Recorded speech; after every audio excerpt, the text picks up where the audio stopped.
Many months ago, before Amelia became a wife and started rolling her eyes at the sound of "What are we eating today?" she was just a 26-year-old single woman in Maputo who believed that cooking was a weapon of mass attraction. If there was one thing she learned from her older cousins, it was that men who eat your food too often eventually start imagining you in a white dress. However, Amelia didn't even consider herself a kitchen princess at first. She wasn't one of those girls who learned how to peel cassava with her eyes closed or fry fish without dodging hot oil like bullets. But when she met Matthews, everything changed. Matthews wasn't the kind of man you could attract with just makeup and selfies. This man loved food the way some men loved football. His face would light up at the sight of a steaming plate of matsapa, the way ladies smile when they see a new car.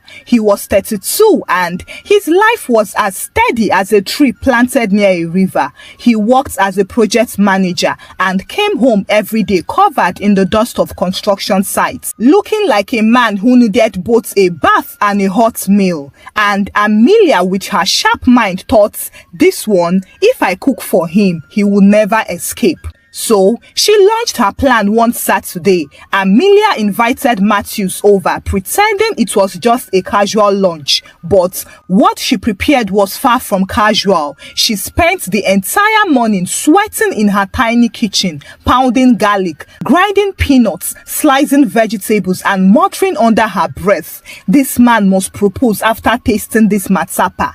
By the time Matthews arrived, the whole apartment smelled like paradise. He stepped in and paused, twitching his nose. "Is that grilled chicken?" he asked. Amelia smiled like a queen. "And matsapa? I used fresh cassava leaves, just the way our mothers make it." Matthew sat down, took one bite, and his eyes closed as if he was in a trance. "My God, this is not food. This is love in a pot." Amelia laughed, but inside, she was dancing. Got him? And so, from that day, Matthews became a frequent visitor. It was almost suspicious how busy he claimed to be at work. Yet, he still managed to appear at her door exactly around lunchtime. And Amelia, being the master strategist she was, kept raising the stakes. One day, she made coconut rice with piri-piri fish. It was so delicious that Matthews licked his fingers. Another day, it was gingeha porridge with roasted peanuts and honey. She didn't even let him clear the plate. She just wanted him to associate her with comfort, flavor, and zero stress. "You are spoiling me," Matthews once said as he leaned back on the chair and patted his stomach. Amelia tilted her head and smiled sweetly. "Is that a complaint?" "Never. If you keep cooking like this, I might just marry you tomorrow," he joked. Amelia's heart jumped, but she pretended to laugh. "Be careful what you promise. I might hold you to it." Moving on, Matthews began to brag about Amelia to his friends. "This one is not like those modern girls who are always eating chips and soda. She knows how to cook fresh food every day. She's a wife material, I'm telling you." However, while Amelia enjoyed cooking those meals, she knew deep down that cooking every day, every single day, was not sustainable. There were some nights she just wanted to order pizza and sleep without washing a mountain of dishes. But Matthew's happiness was like a reward, so she kept pushing. She would tell her friends, "This cooking thing is exhausting, but if it means locking him down, let me keep going. After marriage, we'll find another plan." And her friend would laugh and say, "Amelia, you are playing with fire. Don't start what you can't finish." Well, by the time Matthews officially asked her to be his girlfriend, he was already half in love with her kitchen. He sat at her table one evening watching her stir the pot, and he said, "This reminds me of my mother. She used to say, a woman who cooks with love will keep her family together. I think you are that kind of woman, Amelia." Amelia smiled and leaned over the pot, but inside, she thought, If only he knew how many YouTube videos I watched just to perfect this stew.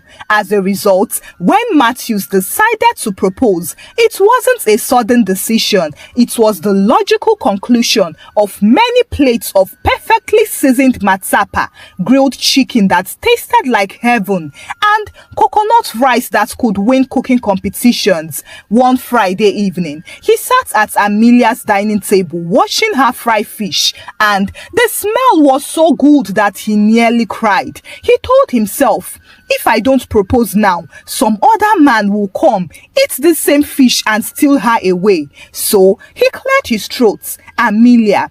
Yes, love, she replied and turned to face him. Do you know you are the best cook I have ever met? She laughed. Matthew, stop it. You say that every week. I'm serious, he said. Every time I eat your food, I feel like I'm home. I want to feel like that forever. Please marry me. Amelia froze. What did you just say? I said, marry me, Matthews repeated and pulled a ring from his pocket like a magician pulling a rabbit out of a hat. For a few seconds, Amelia just stared and thought hard. Of course, she wanted this. She wanted the ring, the security and the love. But a tiny voice in her head whispered, so now you have to keep cooking forever. But she ignored that voice and smiled. Matthews, yes, I'll marry you. The news of their engagement spread faster than gossip in a hair salon. Families gathered for introductions and Matthew's family couldn't stop praising her. Matthew's mother tasted her matsapa and nearly fainted with joy. This girl is a blessing. I see why my son is glowing like new money. Amelia, you are a true wife. I can already tell that you will cook fresh food every day and keep my son healthy. Amelia laughed politely, but deep inside her, she thought, every day, did I sign a contract somewhere? Even Matthew's sister Lydia, who was normally skeptical of any woman her brother dated, was impressed. You know, Amelia, women like you are rare. Not many young ladies can make food that tastes like home these days. You've raised the bar too high. I hope you are ready for the marathon. Amelia smiled again, pretending to be flattered while mentally screaming, marathon? Who is running a marathon, please? The wedding preparations went into full swing.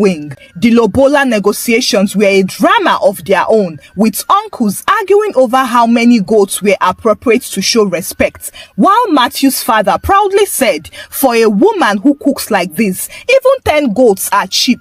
Everyone laughed, but Amelia felt like she had been reduced to a matsapa machine. Her friends teased her endlessly. You better continue this cooking after marriage, oh. Amelia rolled her eyes. Please, after the ring is on my finger, I will relax. I'm not a restaurant. But even as she said it, she knew the trap she had set for herself. Matthews had fallen in love with the image of her as a fresh food everyday kind of wife, and she wasn't sure how to explain that she was only human and not a stove with legs. On the wedding day, everything was beautiful, but the speech was even more beautiful. Everyone who gave a speech mentioned Amelia's cooking. Matthew's uncle held the microphone and said, Matthews, you are a lucky man. This woman will feed you well. No man ever leaves home when the pot is always full. That night, after the music ended and they were alone, Matthews held her hand and smiled.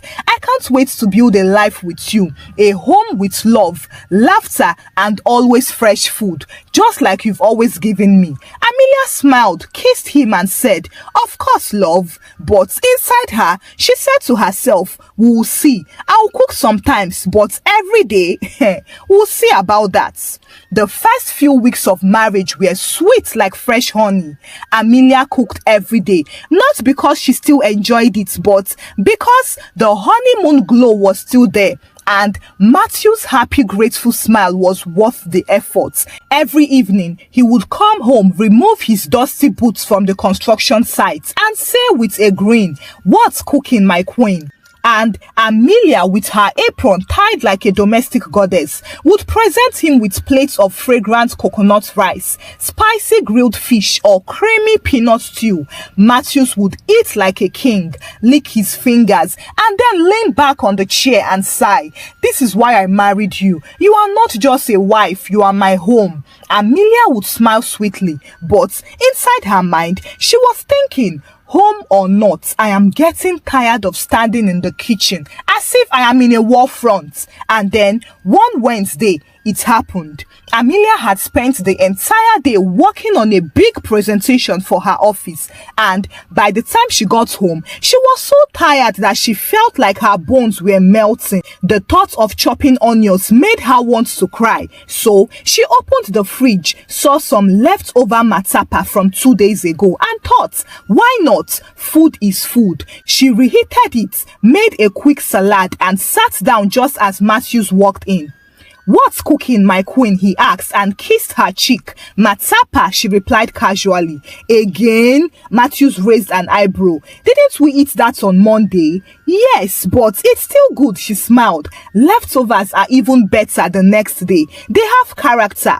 Matthews frowned, but he didn't say much. He ate quietly, but later that night, as they lay in bed, he muttered, "I hope tomorrow we'll have something fresh. I really like your fresh food." Amelia, who was already half asleep, mumbled, "We'll see." The next week, Amelia had a very bad day at work and decided she deserved a break. She ordered takeout, grilled chicken and chips, and she set the table thinking Matthews wouldn't mind as long as there was food. However, when Matthews came home and saw the plastic containers on the table, he stopped at the door as if he had just witnessed a crime scene. "Amelia, what is this?" "Food," Amelia said flatly and sipped her juice.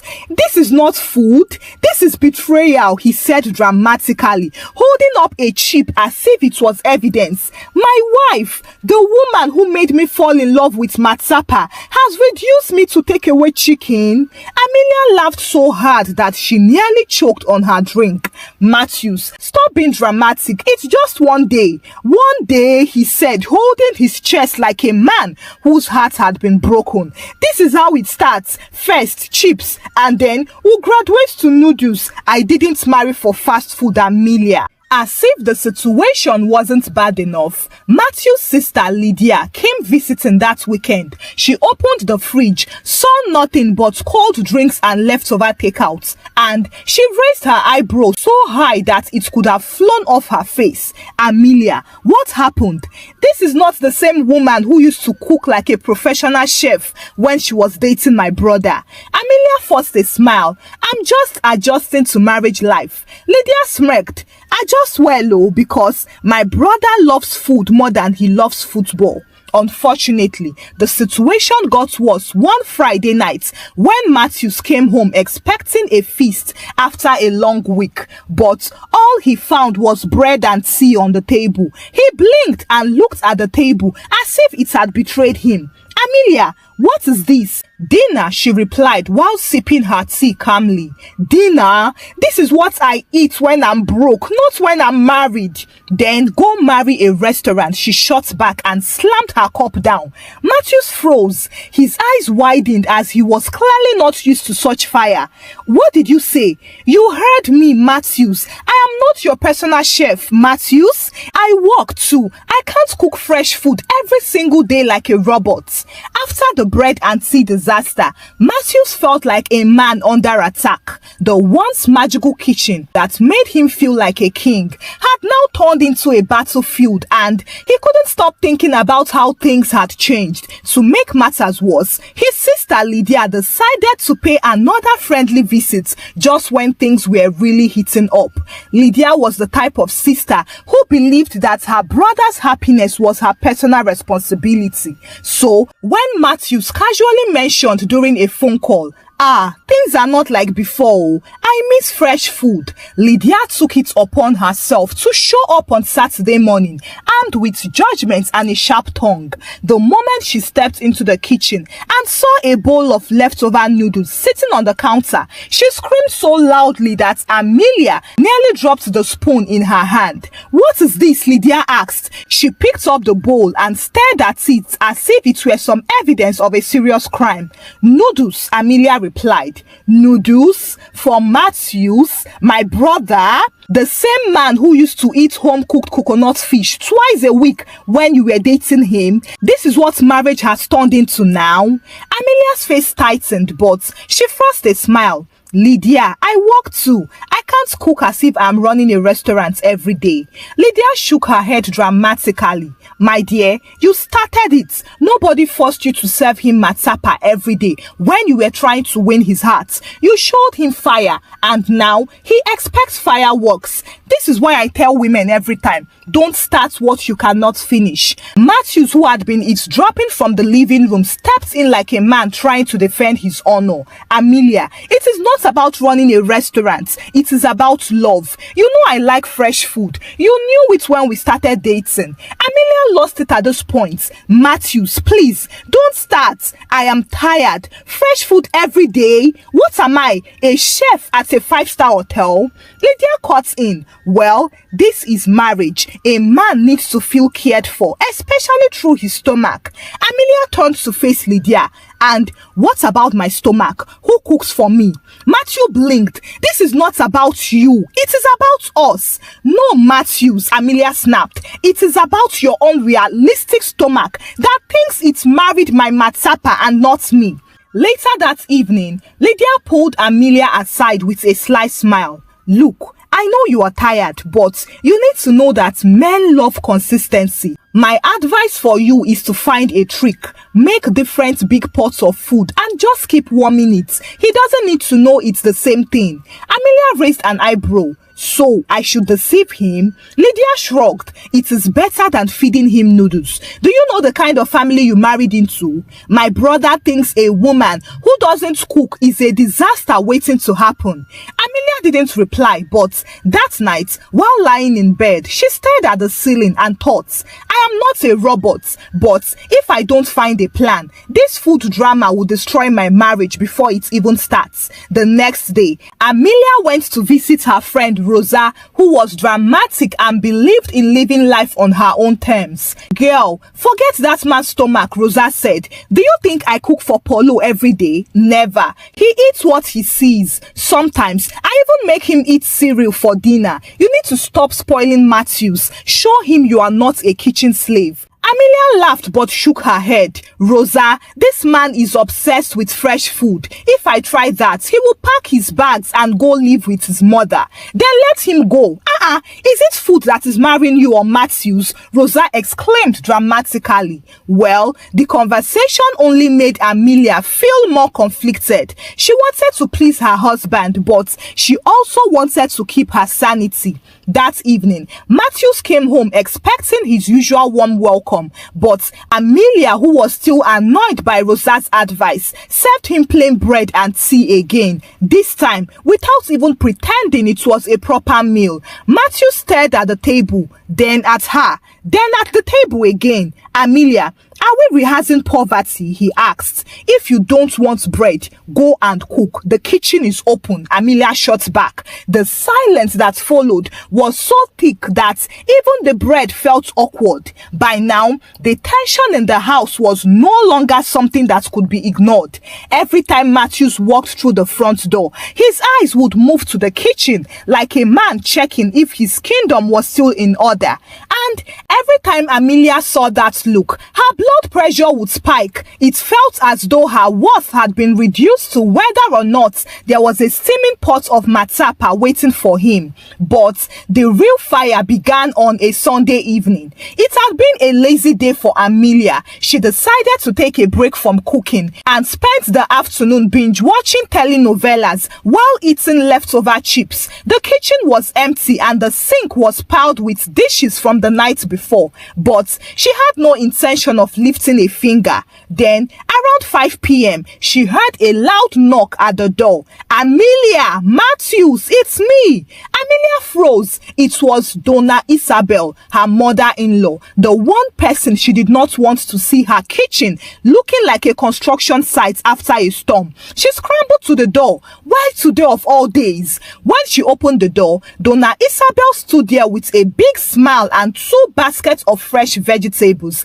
"Surprise! I came to visit and bring some fresh produce." I said, "Let me come and see how my new daughter-in-law is running the home." Amelia's soul nearly left her body. Within 5 minutes, Donna Isabel was already in the kitchen singing as she unpacked the vegetables. But her song stopped abruptly when she saw the state of the place. She rubbed her eyes and looked at the messy sink and the empty kitchen.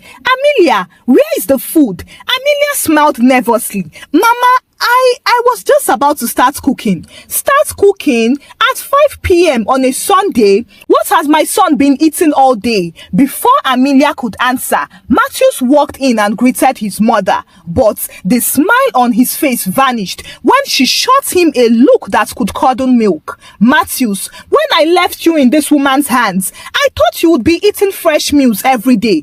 Is this what you are eating? Cold chips and dirty plates?" Matthews opened his mouth to defend Amelia, but the words didn't come fast enough. Donna Isabel shook her head and muttered something under her breath about modern girls who don't know how to keep a home. Amelia heard it and swallowed hard. "Mama, I'm not lazy. I work just like Matthews does. And I'm not going to cook every single day just because I'm married. I am not a cooking robot." Now, Matthews was caught between his mother and his wife, like a man watching 2 storms collide. He tried to intervene, but Amelia wasn't done.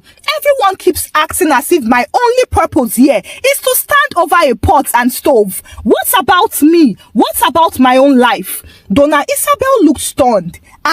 "Matthews, do you hear your wife? When you were dating her, did she not cook fresh food every day?" Matthews sighed. "She did, oh mama." "Then what changed?" "You see, this is what I feared. She was only pretending." Amelia couldn't believe her ears. "Pretending? Mama, do you know how many hours I spent sweating over pots just to impress this man? I cooked like my life depended on it. But now I'm tired. I can't keep this up every day." That night, after Donna Isabel left, Matthews and Amelia had their first real argument. "Amelia, you embarrassed me in front of my mother," Matthews said. "Embarrassed you?" "Matthews, I am embarrassed every day when you look at me as if I am failing just because there is no fresh soup on the stove. I did not marry you for fast food, though," Matthews shot. "And I didn't marry you to become a kitchen slave also." They looked at each other as if they were going to swallow themselves. And that night, neither of them slept well. The morning after their explosive argument, the house was as silent as a graveyard. Matthews woke up early, dressed for work, and left without saying much. He didn't even ask for breakfast, which was unusual of him.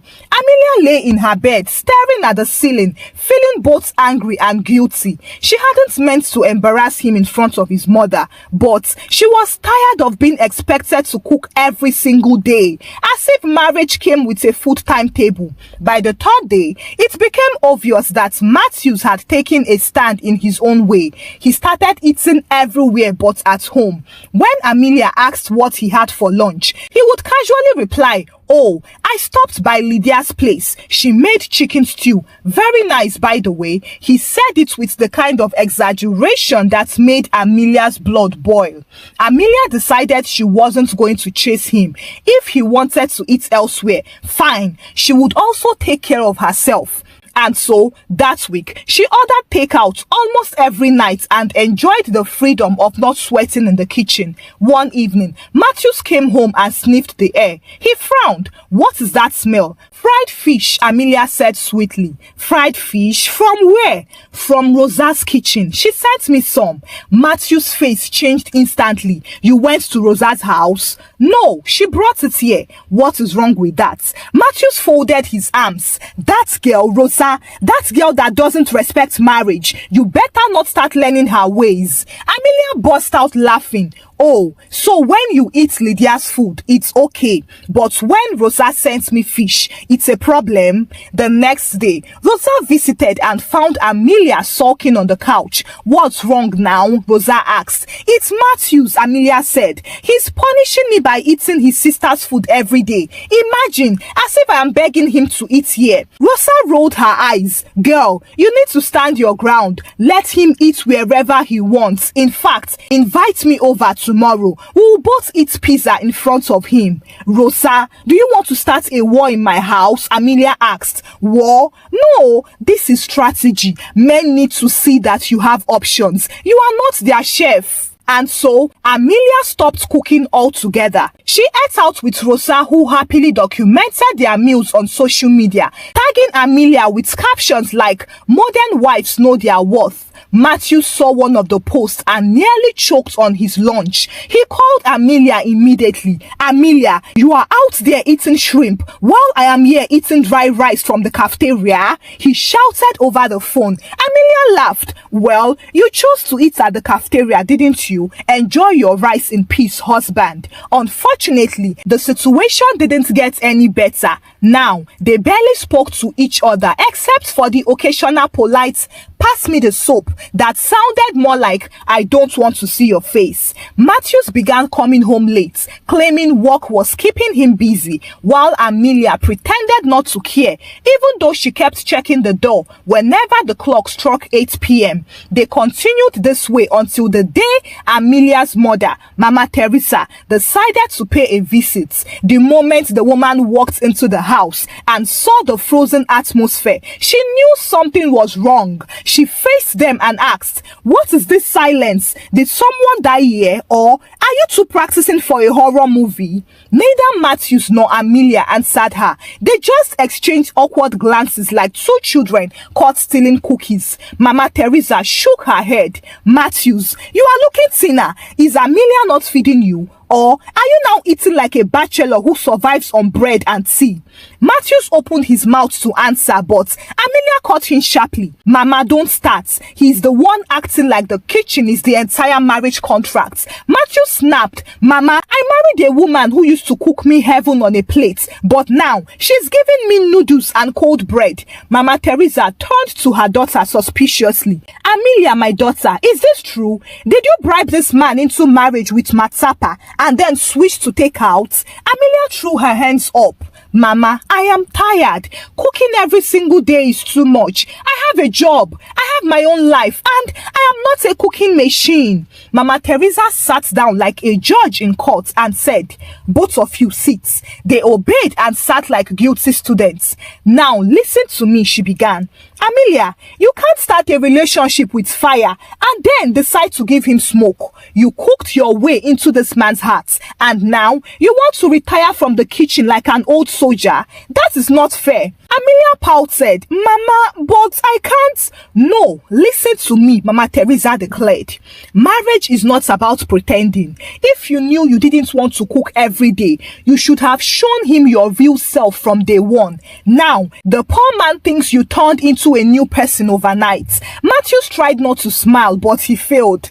"Thank you, Mama. I have been saying this, oh." Mama Teresa turned sharply to him. "Don't think you are innocent, Matthews. You also need to grow up. Your wife is not your mother. You are a grown man. You have two hands. Can't you make yourself food once in a while? If marriage was just about fresh meals, then you should have married a restaurant instead." Matthews froze. "Mama, a restaurant?" "Yes, a restaurant that opens every day, 24/7, she said, rolling her eyes. That evening, after Mama Teresa left them with enough wisdom to fill a book, Amelia and Matthew sat down quietly in the living room and had a long overdue conversation.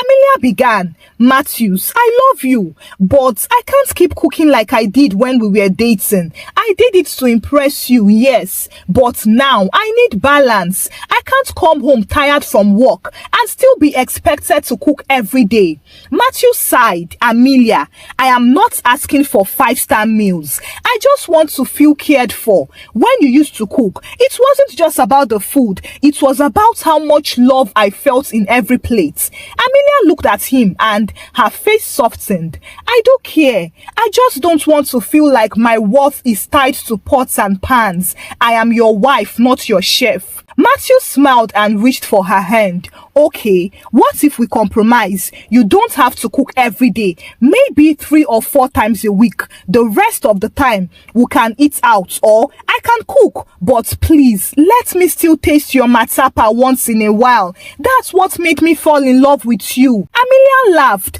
"Deal, but don't ever compare me to your mother again. I am not Mama Isabel." And just with the little but powerful conversation, peace returned to their house again. Amelia cooked twice that week and Matthews cooked once, even though it ended up worse than tragedy. They ordered takeout the rest of the time. It was not perfect, but it worked. One evening, as they sat at the table eating a delicious plate of coconut rice Amelia had prepared, Matthew smiled and said, "You know, they say don't start what you cannot finish, but I am glad we found a way to finish this together." Amelia rolled her eyes and threw a piece of bread at him. "Just eat your food and don't start drama again." Thank you for watching the story. Kindly share your thoughts about the story with me in the comment section. What lessons did you learn from the story? Kindly share the story out with your loved ones and give the story a thumbs up. Subscribe to this channel if you've not done so by now. Until I bring another story your way. Bye!